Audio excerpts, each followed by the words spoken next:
Para ya ir cerrando el último video, o sea, el último video que les eh, ¿no es cierto?, subo, añadí en la diapositiva 14 dos citas, ¿ya? Una de George Simmel, donde dice que en un texto, en el fondo crítico, dice que el individuo se ha convertido entonces, a partir ahora de estos cambios del siglo XIX, en un simple engranaje de una enorme organización de poderes y cosas donde se les arrebata a los individuos la espiritualidad, o el valor para transformarlo, eh, a partir de una forma subjetiva de ser, ¿no?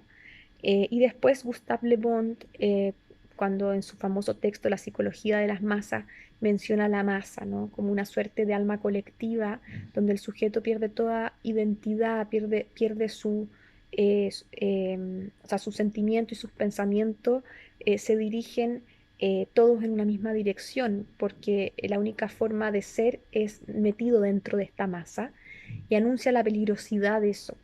Y justamente, podríamos decir que Virginia Woolf está, inmersa en esa manera de pensar, y por eso intenta hacer una literatura original, una narrativa diferente, proponer, ¿no?, como este grupo Bloomsbury, ideas diferentes. De hecho, todos ellos piensan políticamente muy distinto. Hay entre ellos mucho roce en la manera de criticar, por ejemplo, una obra literaria. A Virginia Woolf la critican mucho dentro de ese grupo, eh, por sus maneras de pensar. Cada uno piensa diferente, y eso es justamente lo que, podríamos decir, posiciona la esencia, ¿no?, de ese grupo, que justamente remarcan eso y respetan esa diferenciación.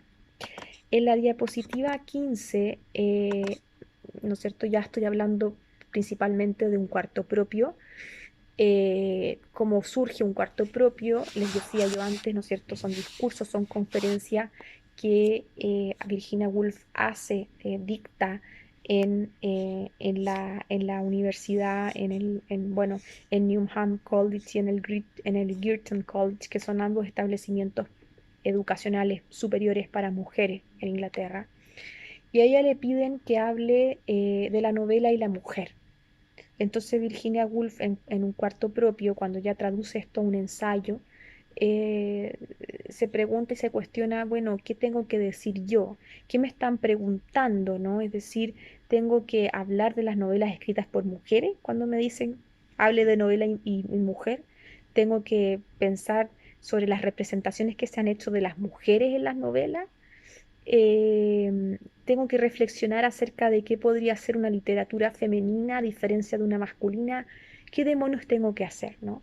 Entonces ahí ella establece su tesis principal, que ustedes, ¿no?, la tienen que tratar de extraer. Yo les voy a preguntar la próxima clase cuál sería la tesis, ¿no? Es decir, cómo resuelve esa pregunta. Primero, qué pregunta se hace finalmente ella entre todas esas, cuál decide responder, y por lo tanto la respuesta a esa pregunta va a ser su tesis, ¿no? ¿Cuál sería su tesis? Y la explicación de esa tesis, ¿no? Entonces eso es lo que ustedes tienen que encontrar. Y vamos a ver también varias estrategias y recursos de escritura, porque nuevamente estamos frente a una autora, igual que Kafka, donde la forma es sumamente relevante. No quiero decir más que el fondo, ¿no?, porque el fondo de Virginia Woolf es muy potente también, pero donde la ficción y la realidad, por ejemplo, ese juego entre ficción y realidad va a ser una de sus estrategias narrativas, y que va a llevar incluso a un ensayo, ¿no?, a un ensayo literario, obviamente no un ensayo académico.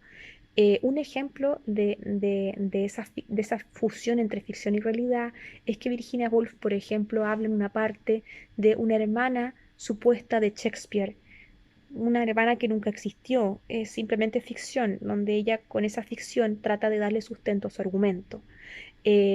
También, por ejemplo, hay, eh, eh, ficción, nos podemos dar cuenta en los nombres que ella menciona dentro de su ensayo, cuando habla de Mary.